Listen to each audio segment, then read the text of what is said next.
When it comes time to pitch your value to the customer, it's so important that you use the language that you've uncovered from the customer previous in the sales cycle. Let me give you an example of that. Let's say that in your discovery meetings with the customer, when you were diagnosing their needs and understanding how certain issues were affecting them, which was the very reason why they want to talk to a supplier for potential new ways of doing things in the first place. Let's say that the customer told you that one of their main problems is that some of their business processes are taking too long, and they want to shave a number of days off of certain functions in their business.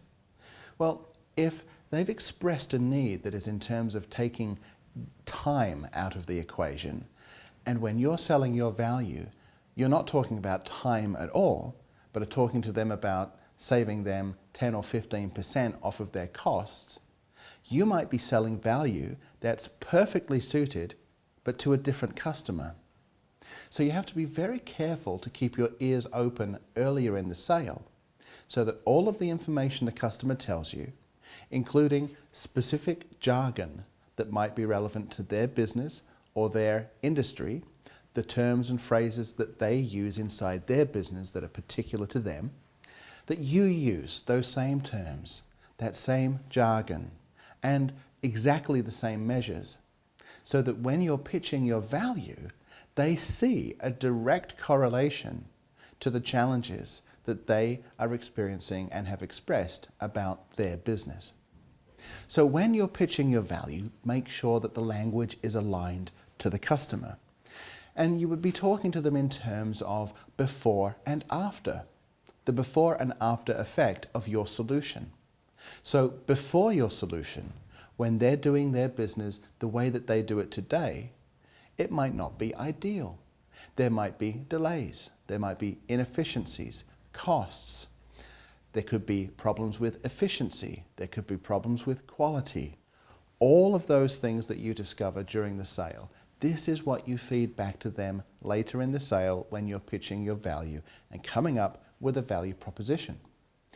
And unless you've asked good questions and written down what they've told you, it's very difficult later in the sale to refer back to anything. And what we see happen is that when salespeople don't do this the right way, all they present back to the customer is a generic boilerplate type of presentation that talks about the typical value or the assumed value of what their solution would do for companies similar to the one that you're selling to today.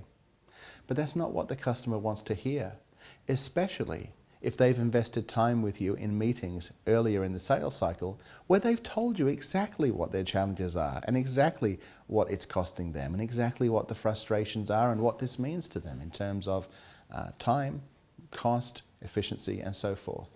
So the reason why we recommend salespeople ask good questions and dig out the metrics earlier in the sale is because you need them later in the sale at the stage when you're pitching your value. This is when you reflect it back to the customer. This way, they know that you've been listening, that you've been thinking about their needs and how your solution can apply specifically to those needs. You've gone away and developed products and services and solutions that will deliver exactly what they want. So this is now your chance to show that to them.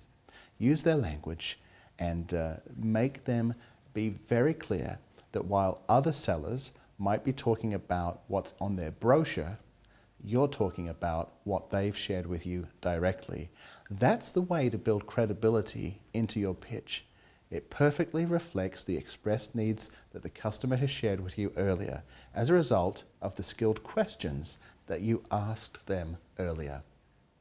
One of the other things to consider in pitching your value is to understand how does your customer best intake information. There are some customers who like to see things in PowerPoint presentations. Part of their corporate culture of how they explain things to each other internally might be entirely built around PowerPoint. Other customers might want to see things on spreadsheets, and there are others that would want to collaboratively work with you on a whiteboard and talk things through and explore things in a collegiate fashion, you need to pick up on the cues as to how your customer communicates to themselves and to the outside world, and structure your presentations as you're pitching your value the same way. Are they more focused on numbers, or are they more focused on visuals? Are they more focused on hearing, or are they more focused on seeing? Pick up on these things throughout the sales cycle and make sure that when you're doing your presentation to pitch your value, you're including some of these insights so that they are able to receive the information in a format that they are most comfortable with. You'll find that you'll get much further with some of these approaches.